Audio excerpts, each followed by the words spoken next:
Kendala peserta didik kelas 3 dalam menyelesaikan perkalian akibat terjadinya perubahan kurikulum di SDN 1 Pringsewu Selatan, disusun oleh Wiwit Astria dengan NPM 059 dari Universitas Muhammadiyah Pringsewu, Prodi PGSD. Yang pertama adalah latar belakang.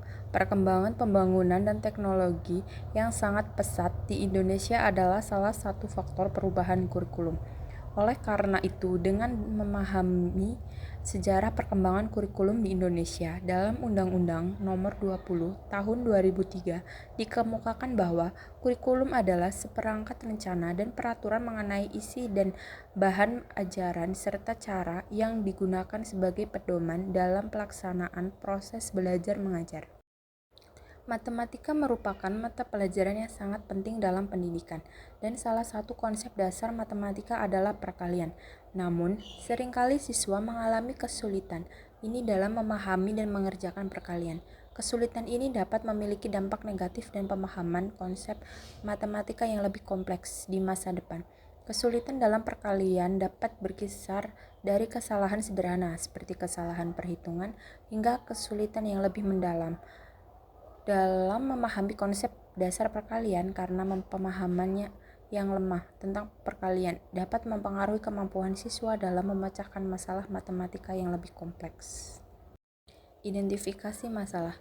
Kendala yang dihadapi guru dalam perubahan kurikulum yang mengakibatkan pergeseran dalam metode pengajaran yang diajarkan. Karena perubahan kurikulum membuat materi perkalian menjadi lebih kompleks dan metode yang digunakan sulit dipahami oleh siswa kelas 3 SDN 1 Pringsewu Selatan. Lalu ada rumusan masalah. Bagaimana perubahan kurikulum yang mengakibatkan pergeseran dalam metode pengajaran, dan apa saja kendala yang dihadapi guru dalam menghadapi perubahan tersebut?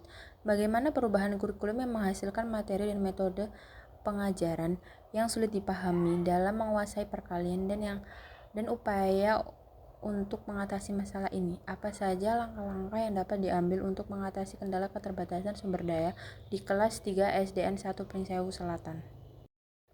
Lalu ada tujuan penelitian. Menilai sejauh mana kurangnya pemahaman guru terkait perubahan kurikulum mempengaruhi pengajaran perkalian di kelas 3 SDN 1 Pringsewu Selatan. Menganalisis dampak kurangnya dukungan pemahaman guru terhadap perubahan kurikulum terhadap hasil belajar siswa dalam perkalian. Lalu ada manfaat penelitian. Manfaat teoritis dapat mengembangkan dan meningkatkan kemampuan penilaian penulis. Kontribusi pribadi penulis dapat merasa memiliki kontribusi dalam esensi pendidikan. Manfaat praktisnya, pemahaman yang lebih baik tentang kurikulum perubahan dan mengapa perubahan tersebut diperlukan. Penyesuaian yang lebih baik dengan peningkatan kemampuan belajar, dukungan tambahan atau peningkatan hasil belajar. Sekian dan terima kasih.